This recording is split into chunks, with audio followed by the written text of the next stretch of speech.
নমস্কাৰ। পুনৰবাৰ নতুন এটা কথা লৈ আপোনালোকৰ কাষত উপস্থিত হৈছোহি। আমি বাৰু এপ্ৰিল ফুল মানি পাইছোঁনে? সকলোৱে হয়তো আমি এপ্ৰিল ফুলৰ দিনা এটা মিছা কথা কোৱাৰ দিন হিচাপে ব্যৱহাৰ কৰি আহিছোঁ, বা কেতিয়াবা আমি লগৰ বন্ধু বান্ধৱীকো এনেকুৱা ধৰণৰ মিছা কথা কৈ পেলাইছোঁ যে এপ্ৰিল ফুলৰ দিনা বহুত চিন্তাৰ বিষয় হৈ পৰে। কিছুমান মিছা কথাই আমাক যথেষ্ট আমনি দিয়ে। এতিয়া আহকচোন, আজি আমি জানো এই এপ্ৰিল ফুল, 1 এপ্ৰিলৰ দিনটো যে এপ্ৰিল ফুল হিচাপে মনা গ'ল, কেতিয়াৰ পৰানো কিয় মনা গ'ল এপ্ৰিল ফুল হিচাপে? ষষ্ঠদশ শতিকাত ফ্ৰান্সৰ ৰজা আছিল চাৰ্লছ, আৰু ফ্ৰান্সত সেই সময়ত 1 এপ্ৰিলৰ দিনটোৱেই নতুন বৰ্ষৰ দিন হিচাপে, প্ৰথম দিন হিচাপে পৰিগণিত হৈ আহিছিল।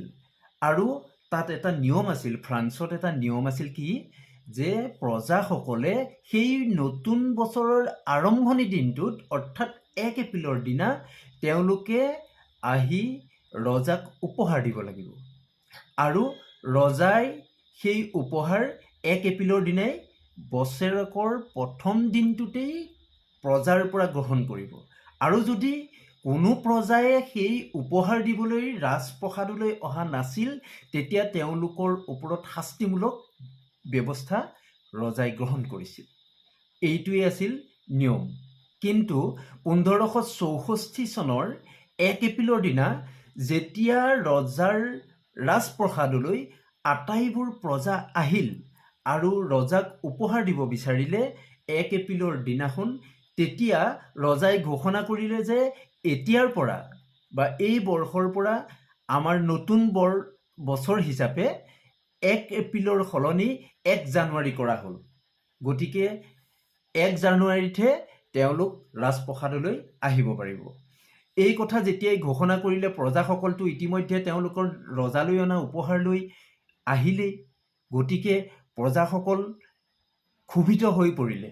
সেই সময়ত যেতিয়া প্ৰজা ৰজাৰ ওপৰত ক্ষোভিত হ'ল, ৰজাৰ এই আদেশ অমান্তি কৰি পেলাই তেওঁলোক ৰাজপ্ৰসাদৰ ফালে আগবাঢ়িব ধৰিলে। আৰু যেতিয়া ৰাজপ্ৰসাদৰ ফালে আগবাঢ়ি গ'ল, আন্দোলনৰ দৰে এটা ব্যৱস্থা কৰিলে তেওঁলোকে, যে এই কথা আমি কেতিয়াও মানি নলওঁ, যে আমি যিহেতু ৰজালৈ উপহাৰ লৈ আহিছোঁ, সেই উপহাৰ এতিয়া ঘূৰাই আমি নিনো, গতিকে ৰজাক আমি দিহে যাম। আৰু সেই কথা ভাবি তেওঁলোকে ৰাজপ্ৰসাদৰ ফালে আগবাঢ়ি গৈ থাকিল।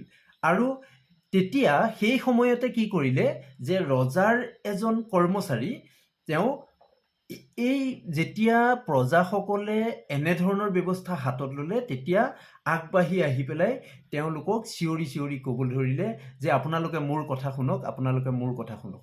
আৰু তেনেকৈ কোৱাৰ পিছত তেতিয়া তেওঁলোকে শান্ত হৈ পেলাই সেই ৰজাঘৰীয়া লোকজনৰ কথা শুনিলে। আৰু তেতিয়া ৰজাঘৰীয়া লোকজনে ক'লে যে ৰজাই 1 জানুৱাৰী কৰিলে হয়, যে বছৰৰ প্ৰথম দিনটো 1 জানুৱাৰী কৰিলে হয়, কিন্তু এইবাৰ এটা সিদ্ধান্ত লৈছে, প্ৰজাৰ পৰা কোনো ধৰণৰ উপহাৰ গ্ৰহণ নকৰে।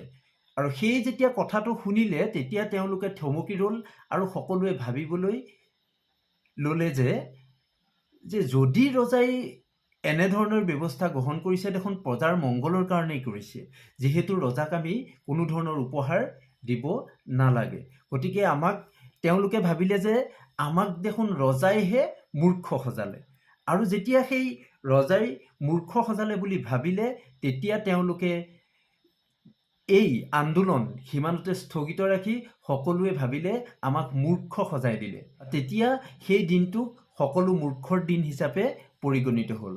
আৰু কোনো লোকে সেই দিনটোকে এপ্ৰিল ফুল হিচাপে ঘোষণা কৰিলে। আৰু সেই তেতিয়াৰ পৰা সেই দিনটো, অৰ্থাৎ 1 এপ্ৰিলৰ দিনটো এপ্ৰিল ফুল হিচাপে মানি আহিছে। আৰু ফ্ৰান্সৰ লগতে ইংৰাজসকলে গোটেই বিশ্বতেই সেই এপ্ৰিল ফুলটো বিয়পাই দিলে, যে 1 এপ্ৰিলৰ দিনটো এপ্ৰিল ফুল হিচাপে মনা যায়। ধন্যবাদ।